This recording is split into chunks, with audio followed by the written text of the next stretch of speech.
El especialista responde. Hola, ¿cómo están? Muy bienvenidos a un nuevo capítulo de El Especialista Responde, el programa de salud que hacemos junto a usted. Así que desde ya los invitamos a conectarse con nosotros utilizando el hashtag El Especialista Responde. Hoy día estaremos hablando de un tema muy importante para las personas mayores, y es que la vejez y tener una vejez activa es muy importante para su desarrollo. También estaremos abordando de cómo la pandemia ha impactado la salud de los adultos mayores. Para profundizar, estamos con el doctor Víctor Cares, geriatra de la Clínica Universidad de los Andes. Doctor, muy bienvenido y muchas gracias por estar acá. Hola, buenas tardes. Muchas gracias por la invitación. Partamos de algo general. ¿Cuándo una persona debería asistir al geriatra? Mira, en general, personas sobre 60 años, sobre 65, ya se consideran parte de la tercera edad. Y en ese contexto es muy beneficiosa la consulta precoz con un geriatra, porque la misión de la geriatría es que las personas mayores tengan una muy buena calidad de vida y se mantengan lo más independientes a lo largo de toda su vida. Y para eso es mucho más fácil mantener a una persona en buenas condiciones más que cuando la persona ya tiene una patología. Podemos obviamente colaborar por solucionar las patologías de tal forma que la persona mayor siga activa, pero obviamente es mucho más eficaz la prevención en el caso de la geriatría. En ese sentido, ¿qué tan importante es mantener una vejez activa? Eso es fundamental. Dentro de los pilares que tenemos dentro de la geriatría, evaluamos la funcionalidad y la independencia de los pacientes, y eso abarca muchas cosas. Por ejemplo, nosotros definimos las actividades básicas de la vida diaria, que son las que nos permiten vivir en forma independiente. Bañarnos, vestirnos, usar escaleras, que puede sonar como lógico, pero lamentablemente hay algunas personas mayores que por sus patologías tienen dificultad. Por ejemplo, artrosis de cadera o artrosis de rodilla, con lo cual la persona va a tener dificultad para movilizarse, incluso para poder subir al segundo piso de su casa, si que fuera el escenario. Después de eso tenemos las actividades instrumentales de la vida diaria, que son las que nos permiten comunicarnos con nuestro entorno. Por ejemplo, salir a comprar y volver a la casa, ocupar medios de transporte público o ocupar el dinero en forma adecuada. De tal forma que todas estas cosas en la geriatría nos van permitiendo definir cuán independiente es una persona, y lo que no logra hacer, la idea es implementar un plan terapéutico de tal forma que el paciente sea lo más independiente y supere los problemas que tiene al momento de la consulta. En ese sentido, ¿cómo ustedes clasifican cuando una persona es funcional en el sentido de la autonomía? Hay distintas escalas para evaluar eso. Está la escala de Bartel para las escalas, para las actividades básicas, la escala de Lotton para las instrumentales, pero más allá de las escalas, nosotros nos preocupamos que la persona sea capaz de hacer todas las actividades que ellos desean. La idea es que la intervención sea compatible con la biografía de la persona mayor. Por ejemplo, si una persona mayor toda su vida ha sido activa desde el punto de vista físico, que mantenga esa actividad. Si una persona mayor intelectualmente lee libros, etcétera, mantener eso. Es decir, nosotros debemos adaptar nuestra intervención a cómo ha sido la vida del paciente. Ahora, si hay un paciente que tiene más bien un rasgo sedentario, que a lo largo de toda su vida no fue de los que hacían deporte, eso no implica que ese paciente debe seguir así.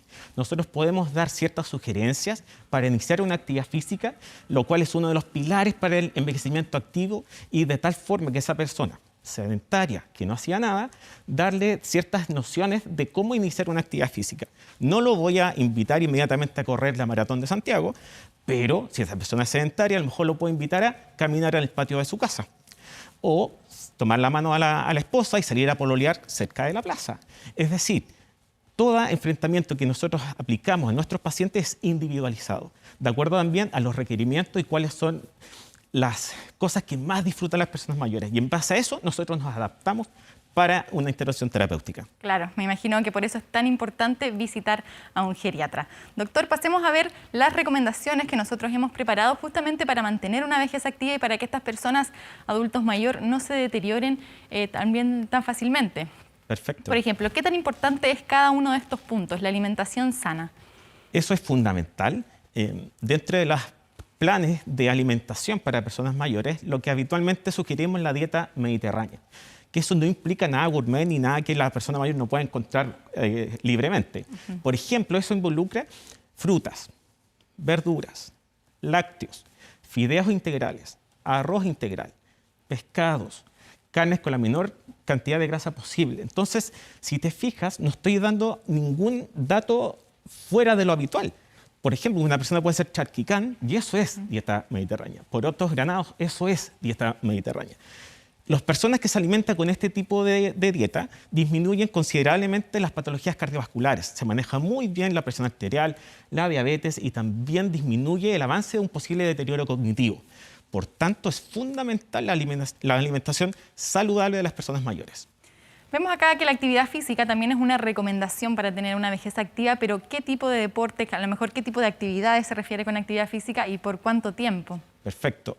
Mira, el envejecimiento es heterogéneo. ¿Qué quiere decir eso? Que no todos envejecemos de la misma forma. Hay pacientes de 97 años que están funcionalmente impecables y andan solitos por la calle. Lamentablemente, hay otras pacientes de 60, 65 años que hayan tenido un accidente vascular que tienen cierta limitación para moverse y pueden requerir a lo mejor un bastón o un burrito. Entonces, eso hay que adaptarlo. Ahora, en lo concreto, la actividad física debería incluir mínimo 150 minutos de actividad física a la semana. Suena mucho, pero si lo consideramos 30 minutos de lunes a viernes, se hace bastante más asequible para cualquier persona. Es simplemente ir a dar una vuelta. Ahora, esa actividad física, como te decía anteriormente, debe ser individualizada. ¿A qué me refiero con eso? Hay personas mayores que han sido deportistas toda su vida. Algunos participan en algún club deportivo, de tenis o fútbol, etc. Entonces, en esos casos, la idea es que mantengan esa actividad física y en otro caso, pacientes sedentarios, uno al inicio le puede sugerir solamente caminar o salir fuera de la casa o trotar o depende de lo que sea. Si a alguien le gusta el ciclismo, lo puede hacer. No hay ninguna restricción concreta de la edad para hacer actividad física. Claro. Te lo planteo al revés. Toda persona mayor debe hacer actividad física. No hay ningún motivo. Hay excepciones en las cuales, por ejemplo, patologías cardíacas, pero son realmente excepciones. Entonces, obviamente, la idea es que el médico tratante también tenga un rol para prescribir este tipo de actividad física. Entonces, desde ese punto de vista, la intensidad es un rol fundamental también a la hora de hacer actividad física. Esa intensidad se gradúa de acuerdo al paciente. Si lo ponemos en una escala de 0 a 10, la intensidad de esa actividad física para ese paciente debe ser entre 5 y 6. De tal forma que no te puedo decir tal intensidad para tal paciente. Cada paciente lo debe adaptar. En ese sentido, ¿cómo se puede dar cuenta la persona mayor que está en una intensidad 5 a 6? Por ejemplo, si empiezan a sentir un poquito más de latidos del corazón, que la frecuencia cardíaca sube un poquito, fantástico. Si empiezan a sentir que la frecuencia respiratoria se sube un poco, también vamos bien. De esa forma, si es tolerable, mantiene esa intensidad. Bajo ningún punto de vista, la actividad física debe generar dolor.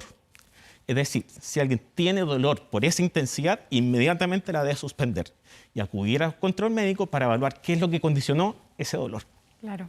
¿Qué tan importante es para el desarrollo de la persona mantenerse con una actividad física? Es fundamental por varias aristas. Uno, por lo físico propiamente tal. ¿Por qué? Mantener una actividad física te va a permitir una musculatura adecuada. Con el envejecimiento, en algunos casos, disminuye la masa muscular y hay ciertas fibras musculares que nos permiten movernos con rapidez en caso de algún tropiezo. Esas fibras musculares en algunos pacientes empiezan a disminuir con el envejecimiento, de tal forma que hay un mayor riesgo de caídas. Si tú mantienes una actividad física permanente, esa disminución de la masa muscular puede ser prevenible. Y por tanto, tu riesgo a caer va a ser menor. ¿Ya? Otro aspecto muy importante, que también las patologías cardiovasculares se mantienen muy bien si es que hay una actividad física permanente. El manejo de la hipertensión se puede disminuir, incluso la dosis de los fármacos, cuando los pacientes hacen dieta y hacen actividad física. Claro. ¿Para qué hablar de la diabetes? Cuando hay una dieta bien llevada, junto a actividad física y se disminuye el peso, también. Incluso los problemas de artrosis, cadera o rodilla, cuando las personas mayores tienen dificultad para moverse o para levantarse de la cama por dolor, ahí la indicación es actividad física, bajar de peso. Entonces, y eso sin contar el beneficio emocional y mental de la actividad física. Hablemos también, salía que una de las recomendaciones era la actividad social. Sabemos que en estos tiempos de pandemia es difícil reunirse, pero ¿cuál sería el escenario mejor para poder evitar una vejez poco activa? Mira, desde el punto de vista social es uno de los pilares que nosotros en geriatría evaluamos con nuestros pacientes. A nosotros nos interesa mucho saber quién es esa persona, con quién vive, está casado, es viudo, viuda, cuál es su red de apoyo. A veces son dos personas mayores las que viven juntas. Por supuesto. Mira, lamentablemente con la pandemia hay muchas personas que han enviudado o que han tenido algún familiar que ha fallecido. Y eso claramente tiene un impacto. porque además, por motivos que son absolutamente entendibles, las autoridades nos dicen aislamiento social. Pero ojo, no es el buen concepto de aislamiento social, sino que es aislamiento físico, por la distancia que debemos mantener con nuestro entorno. Pero lo social es un pilar para la salud de las personas mayores. Necesitamos estar en contacto, mirarnos, tocarnos, sentirnos, y lamentablemente por la pandemia no se puede. Pero aquí viene cómo nos juntamos con las generaciones. Es fundamental para las personas mayores el contacto con sus nietos, con sus hijos. Y se ha visto con la pandemia que el uso de celulares o de videollamadas ha ido aumentando con las personas mayores, sobre todo las personas de 60, 70 años, ya están teniendo mayor contacto con estas herramientas que nos permiten comunicarnos con nuestro entorno. Entonces también se ha visto esa unión de las generaciones que ha sido fundamental. Hoy día mismo teníamos una pacientita hospitalizada y tenía muchas ganas de irse de alta. ¿Por qué? Porque nació su bisnieto. Entonces, si te fijas, es una motivación que va más allá de la medicina. Va una motivación al alma de esa persona mayor que quiere reactivar su vida para compartir con su nieto. Es muy importante en ese caso que el entorno de las personas mayores esté pendiente y también busque la forma de conectarse con ellos. Así es. Yo creo que en ese sentido, las familias habitualmente no dimensionan el gran apoyo que las personas mayores requieren de ellos. No bajo ningún punto de vista estoy infantilizando a la persona mayor, para nada, sino que estoy diciendo que como hijos, como nietos, como familiares, tenemos un rol activo por preocuparnos de nuestras personas mayores. No cuesta nada si estás en un taco o estás viajando, llamar a la persona mayor. ¿Cómo estás? ¿Cómo te sientes? Porque con todo el aislamiento que hemos tenido por esta pandemia, los problemas de salud mental han aumentado exponencialmente. Entonces eso es tan simple a veces con un llamado telefónico. Doctor, ¿cada cuánto debería visitar un médico una persona que es adulto mayor? La respuesta es depende.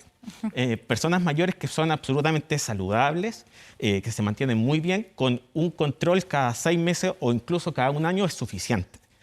Otros pacientes que tienen mayores cantidad de patologías, hipertensión, diabetes, accidentes vasculares o problemas renales, habitualmente se hace un control cada 3 o 4 meses, pero todo va a depender de cómo evoluciona también el paciente a las indicaciones médicas. Aquí hablamos también de la actividad mental. ¿Qué ejercicios de actividad mental podrían ayudar a estas personas mayores? Mira, hay muchas actividades que uno puede proponer desde el punto de vista de estimulación cognitiva, pero todo va a depender del paciente. Por ejemplo, mi abuelo, 94 años, le encanta jugar cartas y dominó desde que era joven. Entonces, cuando había reuniones familiares, habitualmente se sentaban en la mesa a jugar cartas, dominó con el tata, y eso lo mantenía cognitivamente impecable hasta el día de hoy. Entonces, si yo a mi abuelo le dijera, abuelo, ¿por qué no leemos un artículo? No va a enganchar. Por otro lado, si hay personas mayores que son intelectualmente avanzadas y que tienen en su biografía el hecho de escribir, el hecho de leer, lo estimulas de esa forma. Entonces va a depender de cómo es tu persona mayor y ahí el rol de la familia. O sea, claro, si a mi papá le encanta leer novelas de acción, le compro un libro de novelas de acción.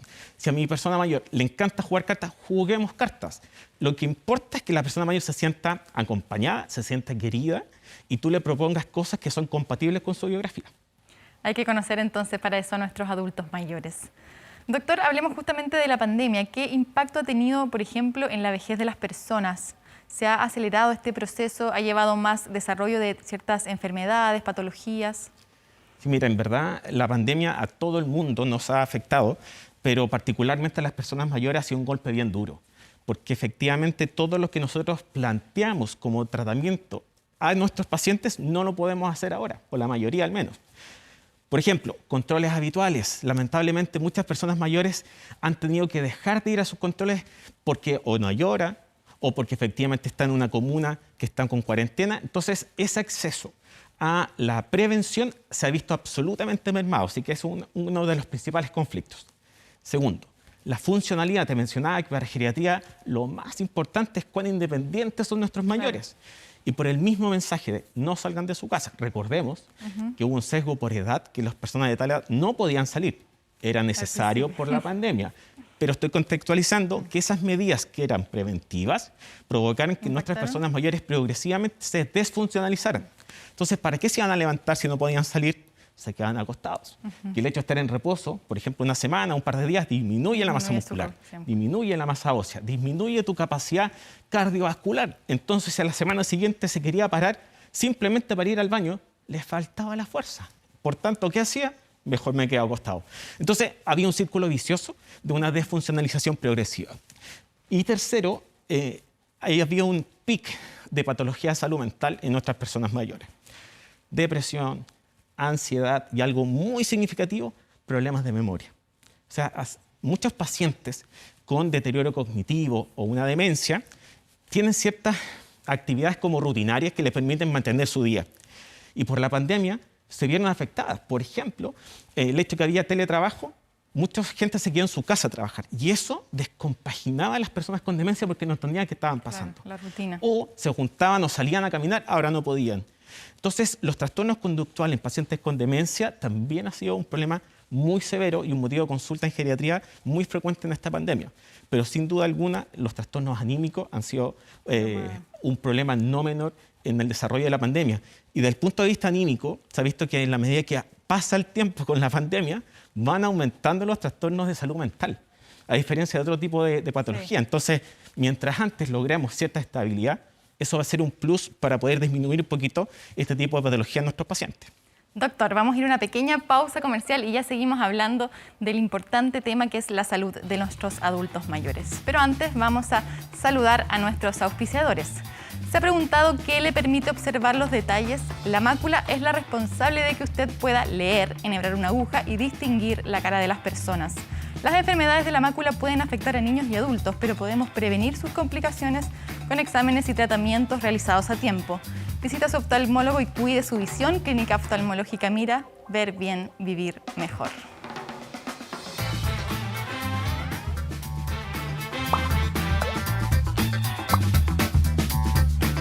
El especialista responde.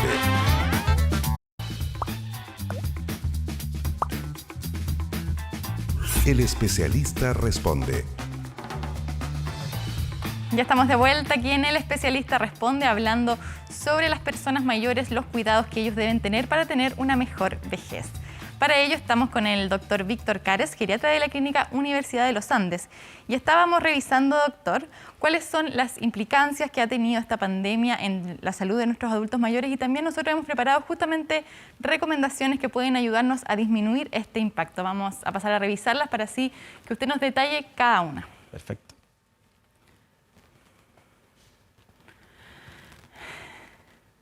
Bueno, eso es lo que veíamos anteriormente, cuáles son las recomendaciones de alimentación sana, actividad física, actividad social y la importancia del control médico regular que usted me decía. Ojalá sea una vez al año si las personas mayores no presentan ninguna patología asociada. Hay algún aspecto súper importante a considerar, donde dice tener un buen dormir. Y una pregunta bien habitual que hemos tenido, no solo en la pandemia, sino que previamente, es problemas del sueño. Pero yo creo que más que problemas del sueño es porque nos falta, nosotros como geriatras, educar a la población de cómo duermen las personas mayores. Las personas mayores con el tiempo van disminuyendo el número de horas que necesitan para reponerse. Entonces alguien que antes dormía 8, 12 horas, perfectamente hoy, cuando ella es una persona mayor, puede dormir 4 a 6 horas en promedio. Y eso no significa tener un problema de trastorno del sueño. Si es que la persona duerme 4 o 6 horas y despierta fresco, recuperado, con ganas de hacer cosas, no hay indicación alguna de dar un tratamiento. Y muchas veces las personas mayores duermen 4 o 6 horas, se despiertan bien, pero como duermen menos que antes, consultan. Y en algunos casos se prescriben medicamentos que no tienen ninguna indicación, dado que las personas mayores duermen menos. Así que ojo ahí con las indicaciones para inductores del sueño. Y usted también me decía lo importante de no permanecer tanto tiempo en la cama por la disminución de la masa muscular. Eso también es un punto muy importante que nuestras personas mayores deberían tener en cuenta. La inmovilidad es uno de los síndromes geriátricos que tiene múltiples inconvenientes. Lo podría decir incluso de cabeza a pie. El aspecto cognitivo, aumentan mucho los trastornos de ánimo y la ansiedad solamente por estar en reposo, por ejemplo. O también pueden alteraciones de las articulaciones, pueden quedar rígidas. O personas que tienen cierta dificultad para moverse, cuando van a mover la rodilla les va a costar más que antes. Entonces no hay ningún motivo por el cual las personas mayores deban estar en cama. No existe.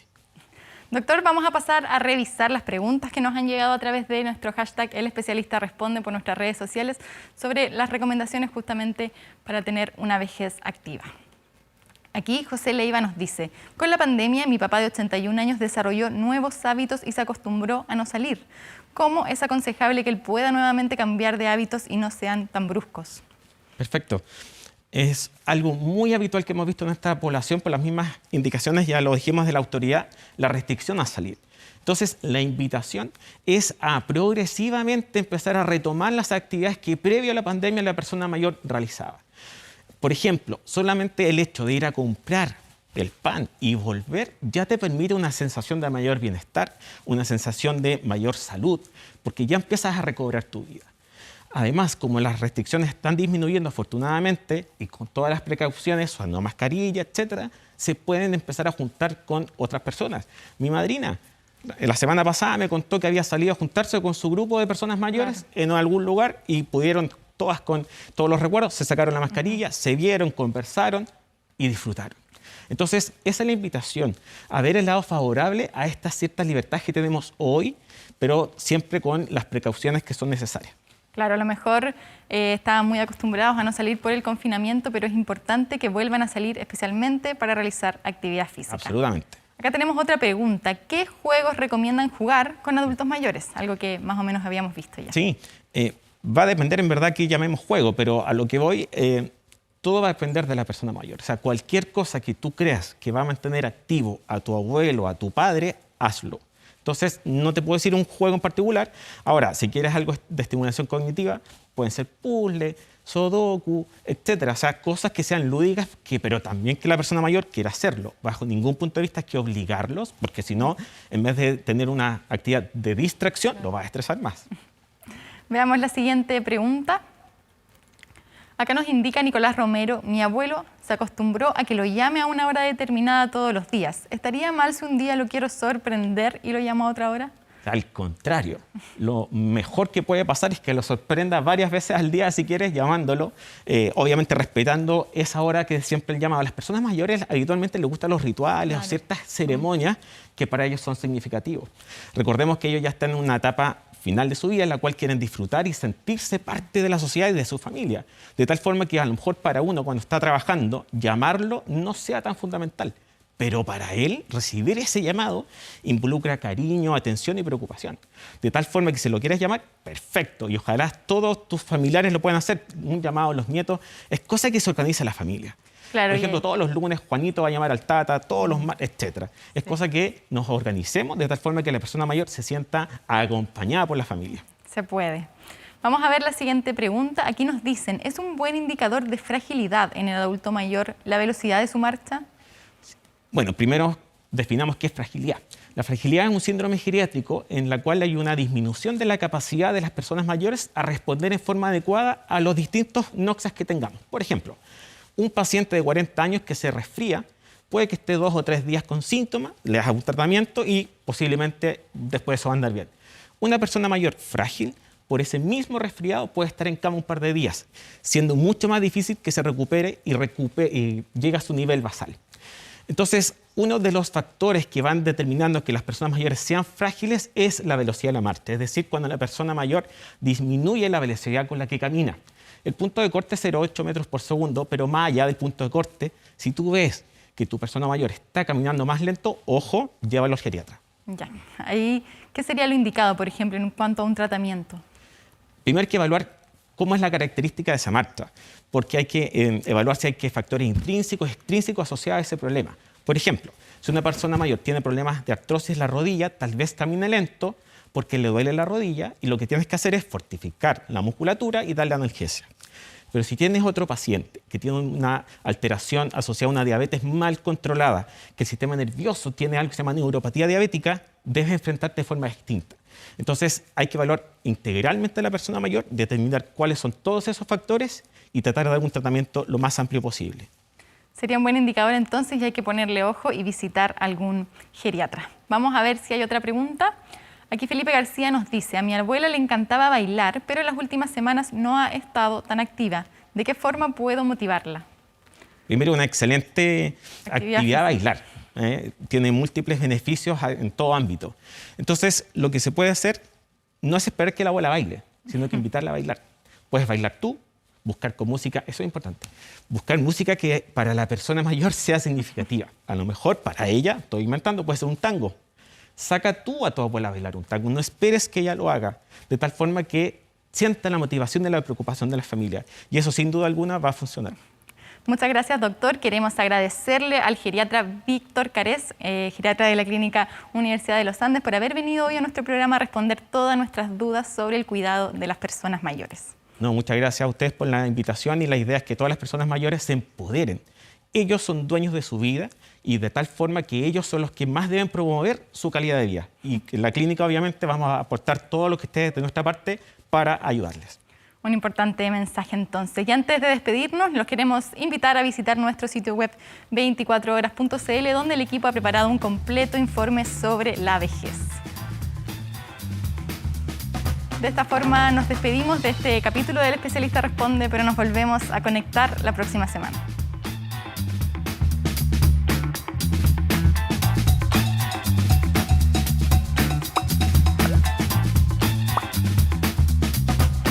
El especialista responde.